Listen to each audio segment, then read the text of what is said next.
Hi guys, welcome to my YouTube channel. അങ്ങനെ നമ്മുടെ കാട്ടത്തെ കിളിക്കൂടിൽ സുഭാഷ് ഏട്ടൻ ഡോർ തുറന്ന് പുറത്തേക്ക് വരികയാണ് കേട്ടോ. അകത്ത് ലളിതയും ധനശേഖരനും സുഭാഷ് ഏട്ടനോട് എന്താണ് സംസാരിച്ചതെന്ന് ആർക്കും അറിയില്ല. സുഭാഷിന്റെ മനസ്സ് മാറിയോ ഇല്ലയോ എന്നൊന്നും ആർക്കും അറിയില്ല. പക്ഷേ സുഭാഷിന്റെ കയ്യിൽ താലി കണ്ടപ്പം എല്ലാവർക്കും സന്തോഷമാവുന്നുണ്ട് കേട്ടോ. കൂടെ സുനന്ദയ്ക്കും ഭയങ്കര സന്തോഷമാവുന്നുണ്ട്. പക്ഷേ ലളിതേൻ്റെയും ധനശേഖരൻ്റെയും മുഖം മാറുന്നുണ്ട്. അവർ പ്രതീക്ഷിക്കുന്നത് എന്താ, അവർ ഇത്രയും പറഞ്ഞതുകൊണ്ട് ഒരു പാവമായ സുഭാഷ് ഇതൊക്കെ അനുസരിക്കുന്നതാണ്. പക്ഷെ ആ ഒരു പ്രതീക്ഷ അവിടെ നഷ്ടപ്പെടുകയാണ്. അവൻ ആ താലി എടുത്ത് അവളുടെ അടുത്തേക്ക് പോകുന്നതോടുകൂടി ഭാസ്കരനാണെങ്കിൽ വേഗം കെട്ടടാ, സമയം വൈകി എന്നൊക്കെ പറഞ്ഞിട്ട് ഇങ്ങനെ പറയുന്നുണ്ട് കേട്ടോ.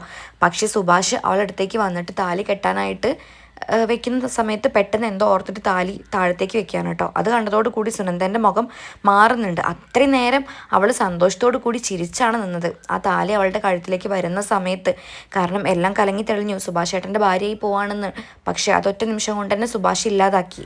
അത് കണ്ടപ്പം എല്ലാവരും ഷോക്കാവുന്നുണ്ട് കേട്ടോ. ലളിതയ്ക്കും ധനശേഖരനും പുതു പ്രതീക്ഷകൾ അവിടെ മൊട്ടിട്ട് വരികയാണ് കേട്ടോ. ആ രംഗം കണ്ടപ്പോൾ സുധീഷ് പറയുന്നുണ്ട്, എന്താ സുഭാഷ് ഏട്ടാ അത് ലാസ്റ്റ് വെച്ച് ഇങ്ങനെ ചെയ്യല്ലേ, അവൾ ഇത്രയും ധൈര്യത്തോടു കൂടി വന്നില്ലേ, ചതിക്കല്ലേ സുഭാഷ് ഏട്ടാ, ദയവ് ചെയ്ത് അവൾ കഴുത്തിൽ താലി കെട്ടാൻ നോക്കുക, അവർ പറയുന്നൊന്നും വിശ്വസിക്കരുത്. ഹരീഷും അതന്നെയാണ് കേട്ടോ പറയുന്നത്. അവരൊരുപാട് കള്ളങ്ങൾ പറഞ്ഞിട്ടുണ്ടാവും, ഏട്ടനായാലൊന്നും വീഴരുത്, അവൾ ഇത്രയും എഫേർട്ട് ഇട്ട് വന്നില്ലേ, അവൾ കഴുത്തിൽ താലി കെട്ട്. അതേ കാര്യം തന്നെ വീണ്ടും ഭാസ്കരനും പറയാണ് കേട്ടോ. പക്ഷെ അതൊന്നും അവൻ മൈൻഡ് ചെയ്യുന്നില്ല. അവരോടൊക്കെ മിണ്ടാതിരിക്കാൻ പറഞ്ഞിട്ട് അവൻ സുനന്ദേനെ മോട്ടിവേറ്റ് ചെയ്യാൻ പോവാണ് കേട്ടോ. എന്നിട്ട് സുനന്ദേനോട് പറയുന്നുണ്ട്, സുനന്ദേ നമ്മുടെ കല്യാണം നടക്കില്ല, കാരണം എനിക്ക് നിൻ്റെ കഴുത്തിൽ താലി കെട്ടാൻ പറ്റില്ല. എന്തെന്ന് വെച്ചാൽ നിൻ്റെ അമ്മയ്ക്കും അച്ഛനും ഒരു അപമാനം ഉണ്ടാക്കിയിട്ട് നമുക്ക് നല്ല ജീവിതം വേണോ? നാളെ നീ ഒന്ന് ആലോചിച്ച് നോക്കിക്കേ, കല്യാണ മണ്ഡപത്തിൽ നീ കയറിയിട്ടില്ലെങ്കിൽ അവർ നാണം കെടില്ലേ, എല്ലാവരുടെ മുന്നിൽ അവർ നാണം കെടില്ലേ. അത് കേട്ടപ്പോൾ ലളിത പറയുന്നുണ്ട്, കേട്ടോ മോളെ, അവന് വരെ മനസ്സിലായി ഞങ്ങൾ എത്രത്തോളം കഷ്ടപ്പെട്ടിട്ടുണ്ടെന്ന്, നിൻ്റെ അച്ഛൻ എത്രത്തോളം നിനക്ക് വേണ്ടി കഷ്ടപ്പെട്ടു എന്നൊക്കെ അവന് മനസ്സിലായി. ഇനി നീയെങ്കിലും ഒന്ന് മനസ്സിലാക്ക്, വാ മോളെ ഞങ്ങളെ കൂടെ വാ. അത് കേട്ടപ്പോൾ അവൾ പറയുന്നുണ്ട്, ഇല്ല ഞാൻ വരില്ല, എനിക്ക് സുഭാഷ് ഏട്ടനത് ജീവിക്കാൻ പറ്റില്ല, സുഭാഷ് ഏട്ടനൊന്ന് മനസ്സിലാക്ക്, എനിക്ക് വേറൊരു ജീവിതം വേണ്ട. അപ്പോൾ സുഭാഷ് വീണ്ടും പറയുന്നുണ്ട്, മോളെ ഞാൻ പറയുന്നത് മനസ്സിലാക്കുന്നേ, ഈ ഒരു ജീവിതം നമുക്ക് വേണ്ട. നമ്മുടെ കല്യാണം കഴിഞ്ഞിട്ട് നിൻ്റെ അച്ഛനും അമ്മയ്ക്കും എന്തെങ്കിലും പറ്റിക്കഴിഞ്ഞാൽ നിനക്ക് സഹിക്കാൻ പറ്റുമോ? അപ്പോൾ അവൾ തലയാട്ടുന്നുണ്ട്, ഇല്ലാന്ന് കേട്ടോ. അപ്പോൾ അവൻ പറയുന്നുണ്ട്, അതാ ഞാൻ പറഞ്ഞത്, ഞാൻ പറഞ്ഞ കേക്ക്, നമുക്ക് എന്തായാലും കല്യാണം കഴിഞ്ഞിട്ട് ഒരിക്കലും സന്തോഷത്തോടെ ജീവിക്കാൻ പറ്റില്ല, അത് നീ മനസ്സിലാക്ക്, നമുക്കിത് വേണ്ട, ഈ ജന്മം നമുക്ക് ഈ കല്യാണം നടക്കില്ല. അപ്പോഴേക്കും ഭാസ്കറിന് നന്നായിട്ട് ദേഷ്യം വരുന്നുണ്ട്. ഭാസ്കർ എന്നിട്ട് വിളിച്ച് പറയുന്നുണ്ട്, നിനക്ക് ഒരിക്കലും കല്യാണം നടക്കില്ലടാ, നാളെ നാളെ എന്ന് പറഞ്ഞ് ഗണപതിക്ക് തേങ്ങ ഉടയ്ക്കുന്ന പോലെയാണ് നിൻ്റെ കല്യാണം, നീ ഒരു പൊട്ടനാ, കടും പൊട്ടൻ, കയ്യിലൊരു അവസരം വന്ന് കിട്ടിയിട്ട് നീ തന്നെ അത് ഇല്ലാതാക്കി, എന്ത് മണ്ടനാണ് നീ, ഇത്രയും നേരം ഇതിനു വേണ്ടി കഷ്ടപ്പെട്ട ഞാൻ മണ്ടൻ എന്ന് പറഞ്ഞിട്ട് ഭാസ്കരൻ അവിടെ നിന്ന് ദേഷ്യപ്പെട്ടിട്ട് പുറത്തേക്ക് പോവാണ്. എന്നിട്ട് സുഭാഷ് വീണ്ടും സുനന്ദനോട് പറയാണ്, നീ ഞാൻ പറഞ്ഞ മനസ്സിലാക്കണം, നമ്മുടെ സ്നേഹം സത്യമാണെങ്കിൽ നീ ഇപ്പം എന്നെ വിട്ട് പോവണം. അത് കേട്ടപ്പോൾ സുനന്ദ ഇങ്ങോട്ട് ഇല്ലാണ്ടായി പോയിട്ട് അവളത് പ്രതീക്ഷിക്കുന്നില്ലല്ലോ, അതും താൻ സ്നേഹിക്കുന്ന ഒരാളാണല്ലോ ഇങ്ങനെ പറയുന്നത്, പിന്നെ അവൾക്ക് എന്ത് ചെയ്യാൻ പറ്റും.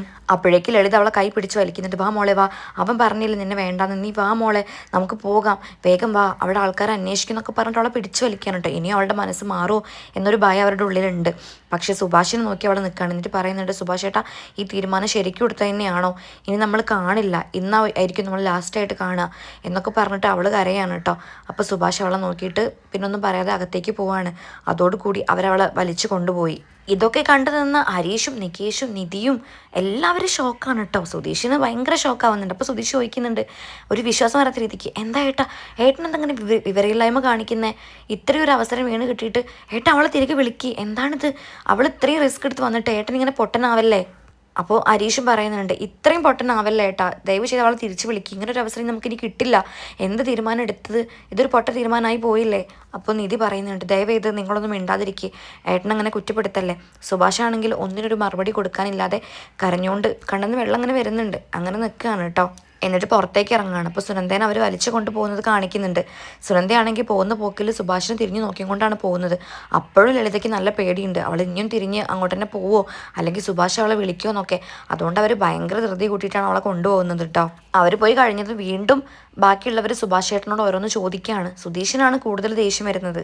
ഇനി ഒരു അവസരം എങ്ങനെ കിട്ടും, നല്ലൊരു അവസരമായിരുന്നു, സുഭാഷ് ഏട്ടൻ ഇല്ലാതാക്കി, ഇനിയിപ്പോൾ സുനന്ദനെ നമുക്ക് കുറ്റപ്പെടുത്താൻ പറ്റുമോ, അവളെല്ലാം വിട്ട് വന്നില്ലേ, ഈ ഒരു അവസരത്തിന് വേണ്ടിയിട്ട് ഇനി എന്ത് ചെയ്യാൻ പറ്റും, നാളുകളുടെ കല്യാണമല്ലേ, സുഭാഷ് ഏട്ടനെ എന്ത് ചെയ്യാൻ ആലോചിക്കുന്നത്, അതല്ല അവരെന്താ സുഭാഷ് ഏട്ടനോട് പറഞ്ഞത്, അവർക്ക് നാണക്കേട് വരുമെന്ന് പറഞ്ഞു, അതുകൊണ്ടാണ് സുഭാഷ് ഏട്ടൻ പിന്മാറിയത്, അവർക്ക് നമ്മളോടൊരു സ്നേഹമില്ല, നമ്മൾ നല്ലത് അവർ ആഗ്രഹിക്കുന്നില്ല, ഒരിക്കലും നമുക്ക് വേണ്ടി അവർ ഇതുവരെ ഒരു നല്ല കാര്യം ചെയ്തിട്ടില്ല, അവർക്ക് വേണ്ടിയിട്ടാണോ സുഭാഷ് ഏട്ടൻ തൻ്റെ സന്തോഷം ഇല്ലാതാക്കിയത്.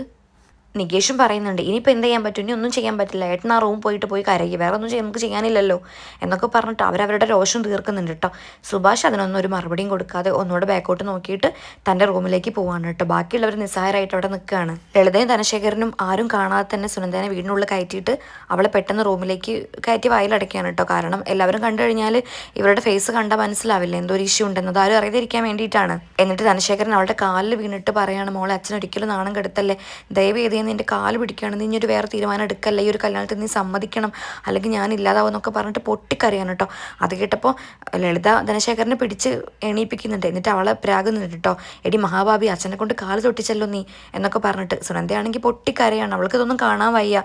തൻ്റെ എല്ലാ പ്രതീക്ഷകളും നഷ്ടപ്പെട്ടു, തൻ്റെ അച്ഛനമ്മയും തൻ്റെ കാൽ കീഴിൽ വീഴുന്നു, ഇതൊന്നും അവൾക്ക് അംഗീകരിക്കാനോ സഹിക്കാനോ പറ്റുന്നില്ല.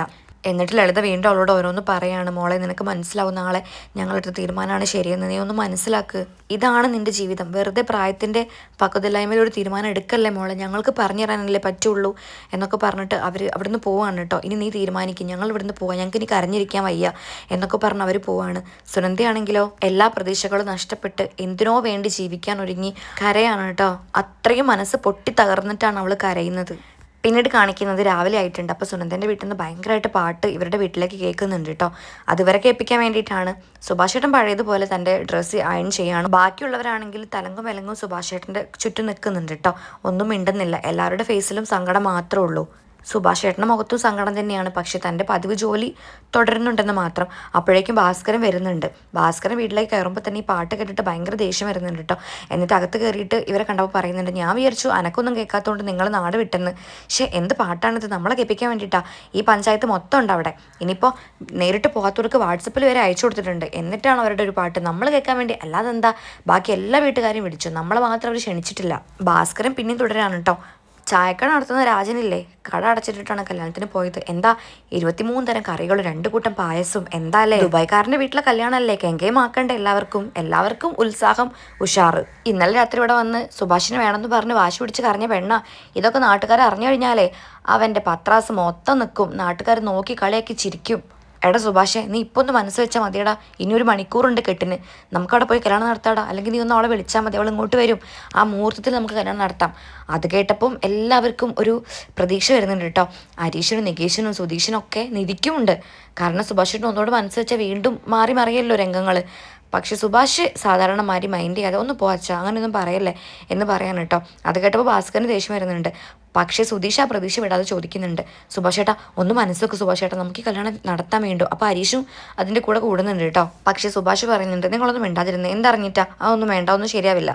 അത് കേട്ടപ്പോൾ പരീക്ഷന് ദേഷ്യം വരുന്നുണ്ട് കേട്ടോ. പരീക്ഷ പറയുന്നുണ്ട്, സുഭാഷൻ എന്നിങ്ങനെ പറയുന്നത്, ഇത്ര പാവാവരുത്, ഇത്ര ത്യാഗിയാവരുത്. നമ്മൾ ഇത്രയും കാലം സുനന്ദനെ കുറ്റപ്പെടുത്തി, പക്ഷെ അവൾ ധൈര്യപൂർവ്വം വന്നു. അപ്പോൾ സുഭാഷേട്ടനല്ലേ അവൾ ചതിച്ചത്, അല്ലെങ്കിൽ ഇപ്പോൾ ഈ കല്യാണം നടക്കില്ലായിരുന്നോ? പോട്ടെ, അവൾ അന്ന് അമ്പലത്തിലേക്ക് വന്നിട്ടുണ്ടെങ്കിലോ, ഇന്ന് അവൾ സുഭാഷേട്ടൻ്റെ ഭാര്യയല്ലേ. അതെന്താ സുഭാഷേട്ടൻ ചിന്തിക്കാത്തത്? നമുക്ക് സമയം വൈകിട്ടില്ല, സുഭാഷേട്ടൻ്റെ കൂടെ ഞങ്ങൾ എല്ലാവരും ഉണ്ട്, നമുക്ക് ഇപ്പം തന്നെ പോയി അവളെ ഇറക്കിക്കൊണ്ടുവരാം, ഒരു പേടിയും പേടിക്കേണ്ട. അത് കേട്ടപ്പോൾ സുഭാഷേട്ടൻ പൊട്ടിത്തെറിക്കുന്നുണ്ട് കേട്ടോ. നിങ്ങൾ എന്ത് കരുതിയിട്ട് ഈ പറയുന്നത്? ഇതൊന്നും നടക്കാൻ പോകുന്നില്ല. ഒരാളുടെ ശാപം മേടിച്ചിട്ട് എനിക്ക് കല്യാണം കഴിക്കേണ്ട. ഇത് സിനിമയും സീരിയലും ഒന്നുമല്ല, ഒരു പെൺകുട്ടീൻ്റെ ജീവിതം. അത് കേട്ടപ്പോൾ സുധീഷ് പറയുന്നുണ്ട്, ഏട്ടാ ആ ജീവിതം നന്നാവാൻ വേണ്ടിയിട്ടല്ലേ ഞങ്ങൾ ഈ പറയുന്നത്. അത് കേട്ടപ്പോൾ സുഭാഷ് പറയുന്നുണ്ട്, എങ്ങനെ നന്നാവും? ആ കുട്ടിയുടെ വീട്ടുകാരെ മൊത്തം വിഷമിപ്പിച്ചിട്ട് ഞങ്ങൾക്ക് ജീവിക്കേണ്ട, അതിൻ്റെ ആവശ്യമില്ല, എന്നെ വിട്ടേക്കെന്നും പറഞ്ഞിട്ട് സുഭാഷ് അവിടെ നിന്ന് പോവാണ് കേട്ടോ. ബാക്കിയുള്ളവരെല്ലാം സ്തംഭിച്ച് നിൽക്കുകയാണ്. ഇനിയിപ്പോൾ ഒന്നും പറഞ്ഞിട്ട് കാര്യമില്ലല്ലോ, കയ്യിൽ നിന്ന് പോയില്ലേ. ഈ വീഡിയോ ഇത്രയേ ഉള്ളൂ. അടുത്ത വീഡിയോസ് കാണാനായിട്ട് എൻ്റെ ചാനൽ സബ്സ്ക്രൈബ് ചെയ്യാൻ ആരും മറക്കണ്ട. Okay bye, thank